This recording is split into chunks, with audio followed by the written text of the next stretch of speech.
καλημέρα και σε όλους εκεί. Καλή σου μέρα. Καλημέρα. Είναι μια περίεργη μέρα σήμερα, όπως και εχθές.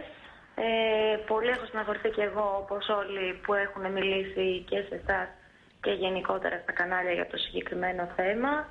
Ήταν ένα παιδί, όπως όλοι είπαν, το οποίο ήταν μέσα στην ενέργεια, μέσα στη ζωή, έκανε τη γυμναστική του, πήγαινε στη δουλειά του, τρομερά ευγενικός, τουλάχιστον προς εμένα και όσες φορές τον είχα συναντήσει. Αυτό είναι αλήθεια. Είναι αυτό που σας έλεγα και πριν. Εγώ τον ήξερα ελάχιστα μέσα από κάποιες κοινωνικές συνευρέσεις που πολλές φορές ήμασταν και μαζί, αν θυμάσαι. Ακριβώς. Ήταν ευγενέστατος. Μπορεί να μην σε ήξερε, να μην κάνατε παρέα, αλλά θα ήταν ευγενέστατος. Πάρα πολύ ευγενικός. Μου είχε κάνει τρομερή εντύπωση αυτό το πράγμα. Και πραγματικά και εγώ έχω στεναχωρηθεί πολύ, όπως φυσικά και οι συγγενείς και η οικογένεια που από ό,τι έχω μάθει είναι σε δραματική κατάσταση. Και πλέον τι να πεις. Μαρία Λουίζα, είχε τύχει αρκετές φορές να σε συναντήσω, ας πούμε, έξω και να κάθεσαι μαζί του στο ίδιο τραπέζι, τέλος πάντων στην ίδια παρέα. Στην ίδια παρέα, ναι. Κάνατε παρέα, δηλαδή, ήσασταν καλοί φίλοι. Θέλω να σε ρωτήσω αν έχεις μιλήσει με κάποιον πολύ κοντινό, τον αδελφό του ή τη μαμά του, αν έχεις κάτι να μας πεις, κάτι που δεν γνωρίζουμε ακόμα. Παρέα κολλητή δεν κάναμε ποτέ. Πιο πολύ έκανα παρέα με τον αδερφό του. Αλλά στις επαφές που είχαμε ήταν απλά, ήταν τυπικές, ήταν να πούμε ένα αστείο, να κάνουμε μία πλάκα όταν είμαστε σε μία κοινή παρέα.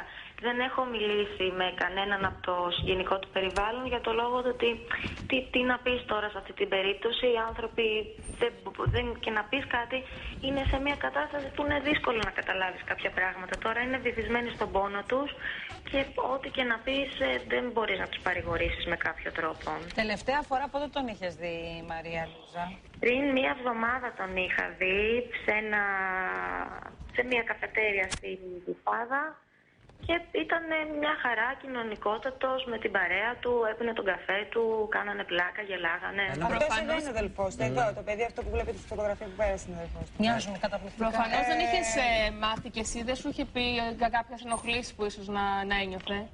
Όχι, δεν νομίζω ότι είχε κάποιο πρόβλημα. Γι' αυτό και έπαθα μεγάλο σοκ όταν εχθές το διάβασα το πρωί στο Facebook σε κάποιες αναρτήσεις κάποιων φίλων και στην αρχή δεν κατάλαβα κιόλας γιατί απλά γράφανε καλό ταξίδι Νικόλα και δεν κατάλαβα ποιος ήταν και μετά το είδα και λέω αποκλείεται, λέω θα είναι κάποιο αστείο, θα είναι κάποια πλάκα σίγουρα αυτό το πράγμα, μέχρι που μετά δυστυχώς είδα ότι ήταν αλήθεια. Μαρία Λουίζα, σε ευχαριστούμε πάρα πολύ. Να είσαι καλά και καλή σου μέρα. Επίσης, να είστε κι εσείς καλά, γιατί η υγεία είναι το πιο σημαντικό πράγμα στον κόσμο. Με αυτό θα κλείσουμε. Έχεις δίκιο, Μαρία. Σε ευχαριστούμε πολύ. Και πάμε από την μία Μαρία στην άλλη Μαρία. Μαρία Καρλάκη κοντά μας. Ήσουν χθες το μεσημέρι μετά την είδηση του χαμού του, πήγες από το σπίτι του Με Νίκο. το που έμαθα κατευθείαν πήγα στο σπίτι.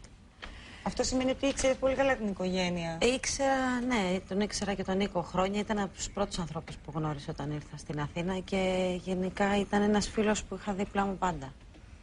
Γιατί τους φίλους τον Νίκο τους αγαπούσε πάρα πολύ και τους στήριζε σε οποιαδήποτε κατάσταση. Τον έπαιρνες μόνο ένα τηλέφωνο και απλά ηρεμούσες, δεν χρειαζόταν να τον δεις από κοντά. Είναι αυτοί οι φίλοι που δεν χρειάζεται να τους βλέπεις καθημερινά για να λέγονται φίλοι. Πότε μίλησες τελευταία φορά μαζί του? Πριν μία εβδομάδα είχαμε βρεθεί σε μια καφετέρια στη Γλυφάδα. Δεν γνώριζα για τις ενοχλήσεις που έχουν υποθεί, αλλά το έμαθα χθες. Γιατί όσοι έχουν αναφερθεί σε αυτές τις ενοχλήσεις κάνουν λόγο μόνο για προχθές, λίγες ώρες πριν το θάνατό του δηλαδή. Ναι, αλλά και πάλι αυτό δεν μπορεί να θεωρηθεί ενόχληση, γιατί όλοι μας έχουμε Είπες, Μαρία, ότι χθες πήγες από το σπίτι, έτσι. Ναι. Θα ήθελα έτσι να μας πεις λίγο τι συνάντησες εκεί, πώς ήταν η οικογένεια. Οποιοδήποτε σπίτι αυτή τη στιγμή είναι όχι απλά χάλια και όταν είναι ξαφνικό το γεγονός είναι ακόμα, πονάει ακόμα πιο πολύ. Δεν είναι μόνο η ηλικία του Νίκου, δεν είναι μόνο ένα παιδί το οποίο ήταν υγιέστατο, το οποίο ήταν μέσα στα fitness, στη γυμναστική, στην καλή τη διατροφή. Είναι το γεγονός το ότι έφυγε ξαφνικά χωρίς να το περιμένουμε. Μεταξύ δεν έκανε και καταχρήσεις, παιδιά, δεν κάμιζε, δεν έπινε. Έβγαινε έξω και έπινε νερό. Τον ενοχλούσε και το τσιγάρο. Πάρα πολύ. Ένα κούρο στο κάποτε, δεν κάπνιζε. Την κοπέλα του τη συνάντησες, την είδες? Όχι, δεν την είδα. Εσύ πώς το έμαθες, σε πήρανε τηλέφωνο και είδες και εσύ? Με πήρε η φίλη μου η Νάντια και μετά μπήκα κατευθείαν στο blog του Νάσου, γιατί ξέρεις, ο Γουμενίδης ό,τι συμβαίνει το ξέρει από τους πρώτους. Και μπήκα κατευθείαν στο blog του Νάσου και το έμαθα από εκεί πέρα. Πήρα μετά κατευθείαν τηλέφωνο. Ποιον πήρες τηλέφωνο, κάποιο κοντινό του άτομο? Πήρα τον Φώτη, αλλά το Βασίλειο, απλά ένα κοινό μας φίλο, αλλά πήγα κατευθείαν από το σπίτι. Κατευθείαν.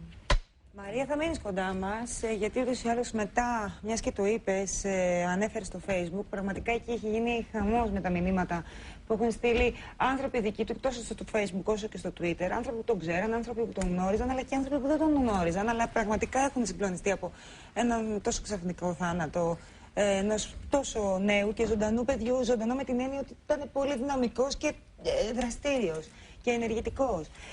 Να σας θυμίσω ότι διεκδικείται αυτό το